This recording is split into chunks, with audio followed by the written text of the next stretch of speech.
Hey everybody, it is David Thomas. So I wanted to share this with you. As you can see on the screen, I am currently up over 400 pips between two trades. And that's what I wanted to share with you, how powerful this is. Because, as you can see, I'm over 300 pips on Euro USD and then over 100 pips on the Australian NZD. And it's just, this is lifestyle trading. You don't have to be in a million different trades. You don't have to trade all day long and stare at your charts. I mean, this is the power of the skill. It's not about how many trades you take.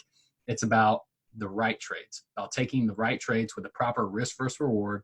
I mean, my stop loss on the Euro USD was 22 pips. All right. I took it off of a monthly analysis, 22 pips off of a monthly analysis. I mean, it's ridiculous. So plug in, guys, get back to the person that invited you to this group and start learning this skill. It's not going to happen overnight. Nothing happens overnight. But if you plug in, you stick and stay, like we say in the group, if you stick and stay, you'll get your pay. So plug in, get back to the person that invited you, and learn how to do this. All right, guys, David Thomas, I'll talk to you soon. Bye.